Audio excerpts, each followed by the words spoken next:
qué hay de cierto en que España está siendo ahora el motor económico de Europa o que la economía española va como un cohete mientras el resto de Europa está estancada, etcétera? ¿Hay datos objetivos que permiten desarrollar este argumento o es todo pura invención? No, algo hay. Cuando uno utiliza las cifras macroeconómicas, siempre se puede jugar un poquito con ellas para estirar narrativas. Y creo que esto es lo que está haciendo el gobierno de España, coger algunos datos que son ciertos, descontextualizarlos, quitarles el granito de verdad que tienen para avanzar una narrativa pues muy triunfalista. Ahora, ¿cuáles son esos datos que sí son bastante positivos? Pues claramente el PIB en el cómputo total está creciendo fuerte en España y de hecho está creciendo por encima de la Unión Europea y sobre todo si nos comparamos, que son los gráficos que enseñó el gobierno de España hace poquito, pues si nos comparamos con el resto de grandes países, ya no solamente con todos los países de la Unión Europea, sino sobre todo con los grandes países, por ejemplo Alemania está estancada, Francia lo está pasando también muy mal, pues claramente España brilla. Entonces, dependiendo, eso es, qué indicador cojas y dependiendo también un poquito con quién te compares, pues parece que la economía española lo está haciendo muy bien. Hay otro indicador también pues bastante importante que sería el de la renta bruta, ¿no? Que es el que comentó. Esos son los gráficos, ¿no? Que sacaron, pues son los gráficos. Claro, ahí sí, si lo vemos de entrada, ¿no? Pues España, en términos de PIB, está un 12-13% por encima, después de inflación, que a veces hay también gente que dice, no, pero es que la inflación ha subido más. No, esto ya es después de inflación. Está un 13% por encima que en el primer trimestre del año 2018 y vemos, no sé, que la Unión Europea no llega al 10%, que Italia y Francia pues estarán en torno al 6,5, 7,5 y luego Alemania, que prácticamente está al mismo nivel que en 2018, ¿no? Entonces, claro, de las grandes economías europeas, esta parece que sea, España me refiero, la que va mejor. Sí, si pones por ahí el gráfico que tengo yo por ahí en una presentación que está por ahí, pues puedes ver el ranking de España en comparación. Ahí está, el ranking de España de crecimiento desde el año 2018. Si cogemos los 27 países de la Unión Europea y podemos poner el ranking de España. Si eso fuera un 1, pues España sería la que más crece. Y bueno, pues ahí tienes 2022, 23, 24, es el quinto. Está bastante bien y no hay ninguna de las grandes Españas, de las economías grandes, ninguna que esté por encima de nosotros. Por lo tanto, oye, pues sacar pecho, pues sinceramente, pues sí, se puede sacar algo de pecho. Si nos vamos un poquito para atrás, a lo mejor no tanto, porque, bueno, fijaros ahí, el año 2020, el 27, o el último, el año 2019, el 21, por ahí abajo también, el 2018, claro, y si cogemos todo el cómputo, 18-24, la 17, bueno, tampoco es para sacar tanto pecho si cogemos el cómputo 18-24. Ahora bien, si es cierto que como pesan tanto, cuando cogemos el cómputo global de la economía europea, como pesan tanto Alemania, por ejemplo, Francia, y lo han hecho peor que nosotros, es verdad que España lo hace mejor que el promedio. Bueno, esto es un poco de dónde te puedes agarrar también para decir que esto funciona muy bien. Perdona, o sea, decías, bueno, se puede sacar un poco de pecho. Bueno, políticamente yo creo que tiene sentido que intenten como inflar mucho este resultado porque todo político, no solo los del PSOE, cualquier dato bueno al que puedan agarrarse efectivamente No, lo van a magnificar. Y si estamos hablando de un dato que suele ser, luego veremos en qué circunstancias este puede serlo, pero que suele ser muy importante, incluso para algunos el más importante, como es el dato de crecimiento de PIB, pues si España lo está haciendo relativamente tan bien, es lógico que saquen mucho pecho y que lo divulguen a los cuatro vientos y hasta cierto punto diría que es legítimo políticamente hacerlo. El problema es que los demás no tengamos un pensamiento crítico que vaya un poquito más allá del discurso político, ¿no?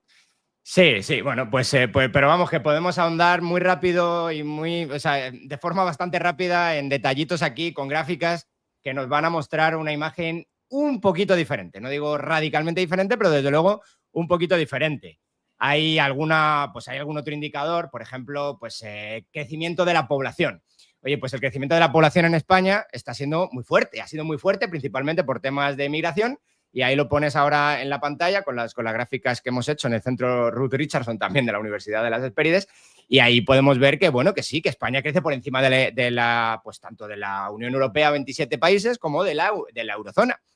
Ampliamente por encima. Pero claro, si tenemos en cuenta que a lo mejor los datos de PIB en absoluto pueden estar algo sesgados, si tenemos en cuenta que quizá un indicador más fehaciente de lo bien o mal que va una economía sería el indicador per cápita por cada persona, Pues en ese sentido ya España no lo hace tan bien. Como su población crece mucho, cuando dividimos un PIB que crece mucho entre una población que también crece mucho, el PIB per cápita, pues tampoco es que lo haga, bueno, la verdad que 3,1% en tantos años no es nada, pero bueno, sobre todo comparativamente con nuestros países del entorno, claramente lo hacemos peor. La Unión Europea, de los 27 países, pues un 4,8%, fijaros ahí, y pues la eurozona un 3,5%, por encima de España, no increíblemente por encima, pero desde luego también por encima de España.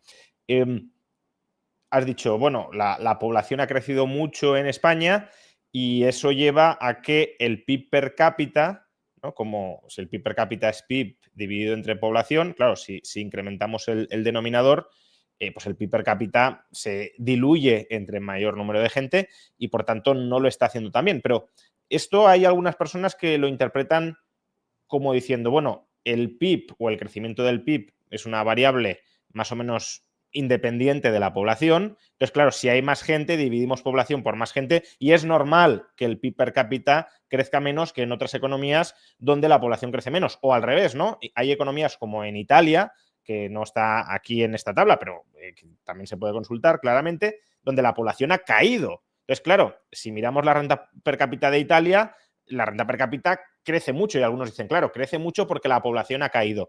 Pero ¿realmente el PIB es independiente de la población o cómo una mayor población puede influir en un mayor PIB?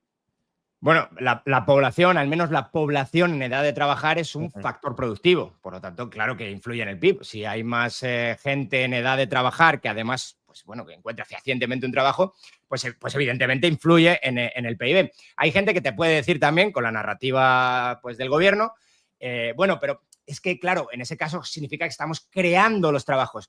Pero claro, es que no entender que en general la población o la población de trabajar un poco por ley de SEI, que son de las cosas que enseñamos también en la universidad, pues tú eres una unidad de producción, un factor productivo como población, pero también eres un factor de consumo o de inversión. Es decir, por un lado o por otro, pues generas actividad económica, pero por otro lado también detraes del resto o consumes o generas una actividad o generas una demanda en el mercado, ya sea una demanda de bienes de capital por inversión o ya sea una demanda de bienes de consumo por puramente consumo. Entonces, claro que no son independientes. La población impacta en el PIB de estas dos formas. Por un lado, consumo o impacto sobre el consumo y por otro lado, pues por factor productivo. Incrementan los factores productivos, es normal que crezca el PIB.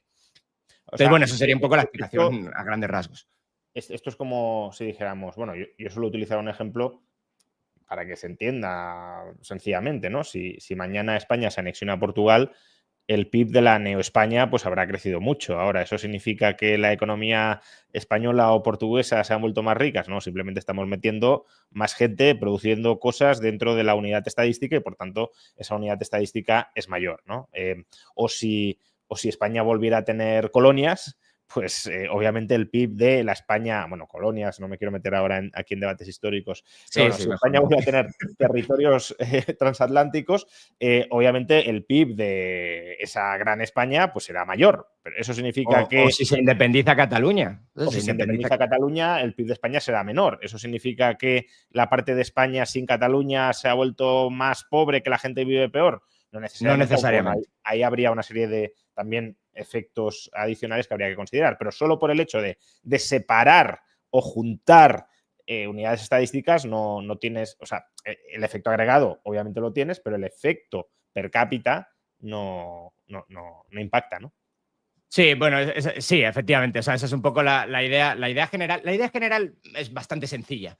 Simple y llanamente, pues para analizar si la economía para analizar si la gente tiene razón o no tiene razón en esa especie de sentimiento generalizado de escasez que existe en España, pues no nos vale el PIB total. Esa es un poco la idea general, es una idea, tampoco es muy complicada, no hace falta acabar un máster en economía para entender esta idea, que es relativamente sencilla. Ahora vamos a tocar algunos otros temas que quizás son un poco más, tienen un poquito más de enjundia, pero que tampoco son increíblemente complicados. Pero la idea base es que ya se nos acaba de escapar más de la mitad de los vítores triunfalistas que se autojalea el gobierno, se nos acaban de escapar, se nos acaban de ir de las manos.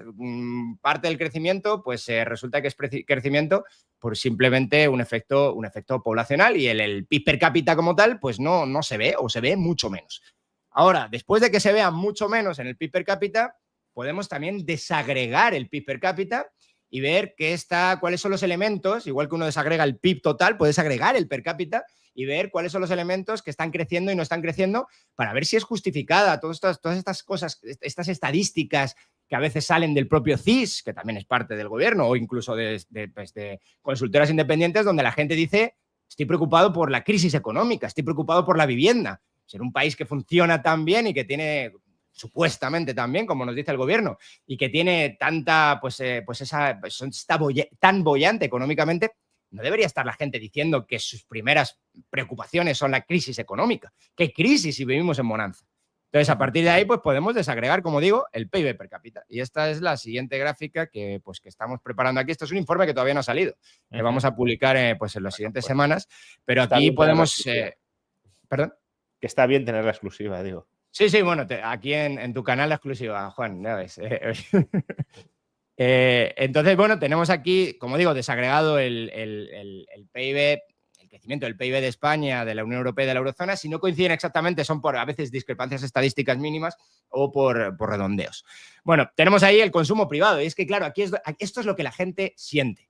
El consumo privado per cápita, no total, que este es el que nos dice a veces el gobierno, no el total, el per cápita, consumo privado per cápita en España entre el 2019 y el 2024, 5 añitos, ha retrocedido.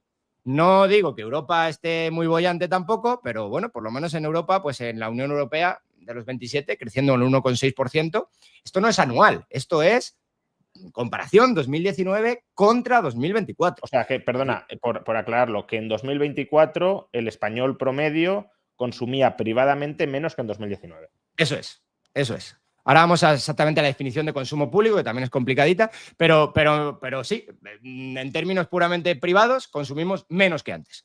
El ciudadano de la Unión Europea promedio consume más, tampoco una barbaridad, pero consume más, y el de la eurozona también consume más, igual, una cosa casi irrisoria, un 1%, no es nada para 5 años, pero por lo menos todavía consume más.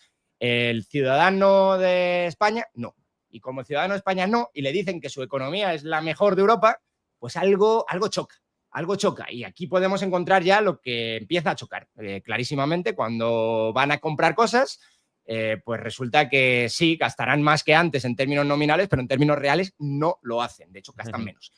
Entonces, ahora se puede ver que o bien la narrativa del gobierno es completamente sesgada, o bien, desde luego, sí tienen los ciudadanos una queja legítima que poner contra las autoridades. Tú me dirías que todo funciona muy bien, pero yo no lo siento en mi bolsillo porque además tengo menos capacidad de consumo que antes.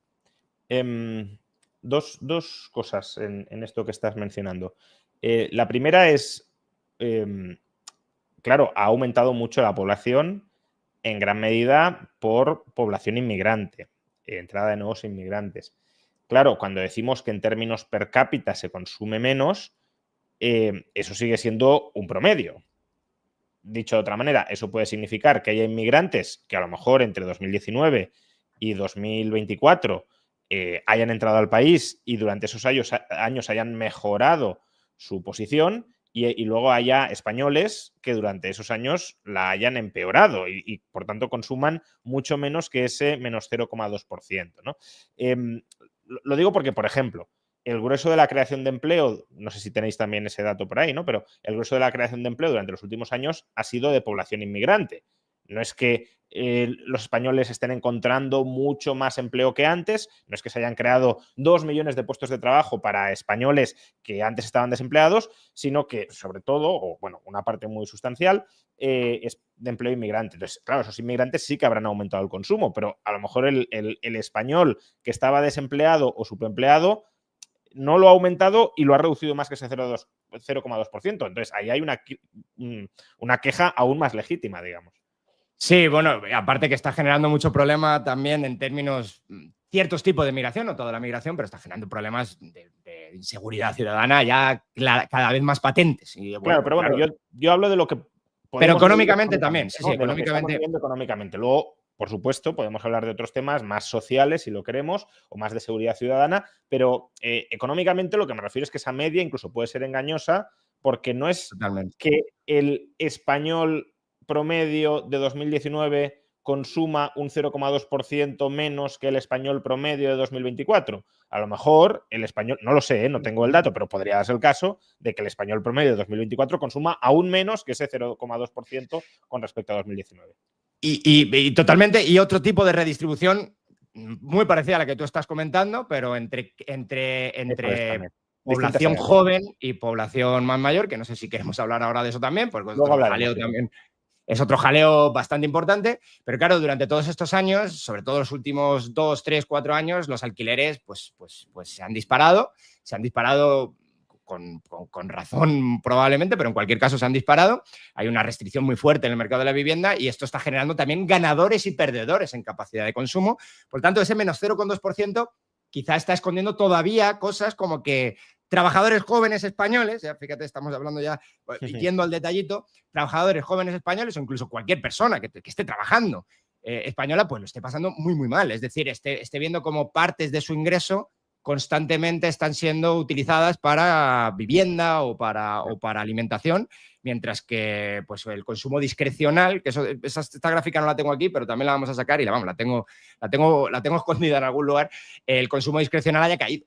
Es decir, el consumo que no sea explícitamente para temas básicos haya caído, ya no el 0,2%, haya caído más en algunos grupos poblacionales. Por lo tanto, claro, aquí el malestar es todavía mayor de lo que el menos 0,2% nos haría en un primer momento pues prever o estimar, ¿no? Pues que se quejan tanto si consumen lo mismo que hace 5 años. No, consumen menos. Y la otra pregunta que te quería hacer es, bueno, vemos que el consumo público ha crecido, bueno, tampoco diré extraordinariamente, pero desde luego es la partida que más crece en términos per cápita de las que componen el gasto agregado que va al PIB.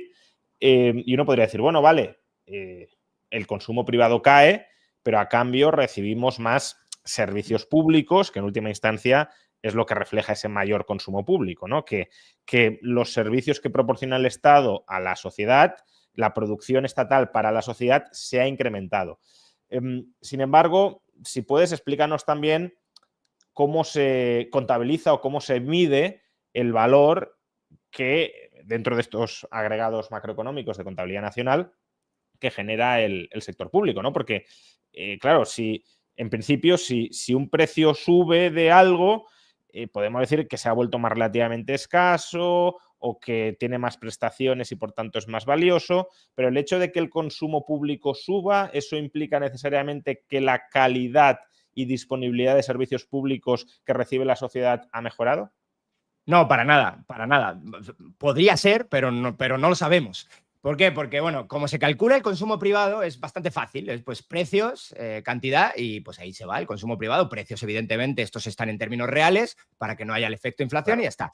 Pero el consumo público tenemos más problemitas. El consumo público, a veces, parte de ese consumo público sí puede tener algo de precio, nunca un precio de mercado, si no, de hecho no va a consumo público, pero hay una parte que, por ejemplo, yo que sé, voy a un polideportivo y alquilo una pista de tenis, pues esa parte que alquilo de pista de tenis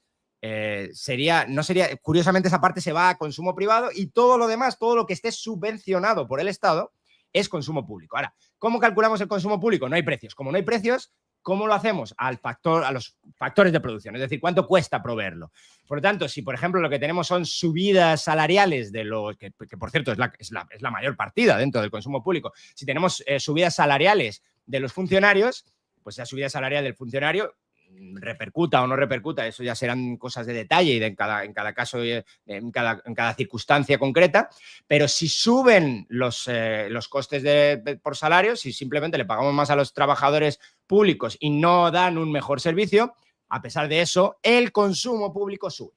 Esto es lo interesante, entender esto, porque claro, o sea, una parte, ya te digo, más de la mitad o la mitad aproximadamente de este consumo público es salario de empleados. Y ese salario de empleados pues podría simplemente pues, recoger presiones sindicales y poco más. Y bueno, pues no necesariamente es que te estén dando un mejor servicio. Y claro, no lo sabemos. Lo que sabemos es simple y llanamente que el Estado se gasta más en regalar los bienes y servicios a los ciudadanos. No que necesariamente les dé más bienes y servicios. Por lo tanto, cuidado que cuando también analizamos este indicador de consumo público decimos, bueno, pero por lo menos algo se llevarán los ciudadanos. Bueno, podría ser, pero también podría ser lo contrario. Entonces, hay cuidado. Y encima, curiosamente, es la partida que, como dices, más crece, que tampoco es, una vez más, como estabas diciendo, tampoco es que crezca exageradamente, pero claro, cuando uno compara con el resto de partidas, pues evidentemente es la que más sobresale, pero no solamente sobresale, sino es que es la que sobresale en comparación con el resto de Europa. En el resto de Europa también crecemos, por desgracia, de la misma manera que España, pero con mucho más exagerado. Es decir, las mismas dinámicas españolas se dan en Europa, pero nosotros las exacerbamos mucho más. Entonces, pues restringimos consumo privado, el consumo de mercado, el consumo que realmente sabemos o podemos aproximar que da más y mejores satisfacciones, utilidad, hablamos los economistas, a los ciudadanos, o el consumo público, que podemos intuir que es el que más satisfacciones da a los que proveen el servicio y no necesariamente a los que lo reciben. No. Aquí lo tenemos desagregado por partidas, ¿no? Es decir, la mitad, más de la mitad del crecimiento económico de ese lustro es simplemente aumento poblacional o se ha ido en aumento poblacional y prácticamente todo lo demás ya es consumo público. Entonces, crecimiento de la actividad privada per cápita no hay. No, o sea, pues el que ves ahí, el sector exterior que tira algo de ahí. Claro, pero si restas el consumo privado y la inversión privada, te queda un 0,2% de expansión del sector privado, del gasto privado per cápita, digámoslo así. Sí, eso es. Y como digo, pues solamente el sector exterior tira algo del carro y el que tira específicamente es en la parte de servicios, que eso es el turismo. Si quitas el turismo de aquí, se vuelve, lo tengo que ver bien porque no lo he desagregado, pero estoy casi seguro que se queda netamente negativo. Si quieres ya, también por cerrar un poco la parte esta de diapositivas, tengo también aquí otra preparada para, hay que atizarle al gobierno cuando hay que atizarle, y también hay que decir que, que llevamos más tiempo que este gobierno con problemas. O sea sí, que no es culpa suya específicamente, claro. No, a ver, es culpa suya seguir ahondando en un sistema económico que ya está destruido, una redistribución brutal por toda la economía y un sistema económico ya decrépito, pues decir, yo redoblo la apuesta. Bueno, no, tampoco le quitemos peso a lo que está haciendo el gobierno actual, pero que el sistema económico está roto desde el año 2007, está roto. Y esto pues son el consumo que hemos visto antes, sería el consumo... Este lo he puesto por habitante, del gobierno, de los hogares, tenía que ver, bueno, el privado, lo que hemos hablado antes de privado y público, lo hubiera puesto en términos de privado y público, bueno, está ahí. Bueno, aquí pone en privado, ¿no? El gráfico. ¿El qué? Al menos en el título, a ver, como esto es un informe todavía provisional, a lo mejor hay fallos en los títulos, pero en el título de arriba pone consumo privado en España. Sí, bueno, es el titular casi, ¿no? El consumo privado en España está en el mismo nivel que el año 2005. Pero luego refleja solo el consumo público y privado por habitante, ¿no? Eso es, o sea, al final el consumo privado está al mismo nivel que hace dos décadas, o sea, son 2 décadas perdidas, es un desastre como país, o sea, quiero decir que, y bueno, el PSOE pues tendrá mucha culpa, ¿no? Pero no toda la culpa. Bueno, aquí acaban de meter en la cárcel a Montoro y bueno, nos hemos alegrado unos cuantos, porque también tiene culpa de esto, efectivamente. Y luego, por otro lado, vemos la otra parte, ¿no? El consumo privado que decíamos antes, que está estancado, y el consumo público que está en máximos históricos. Entonces, pues esta es la fotografía de un país fracasado. Esta es la fotografía de un país que no avanza, de un país estancado desde hace 2 décadas y de un país que afronta retos muy complicados.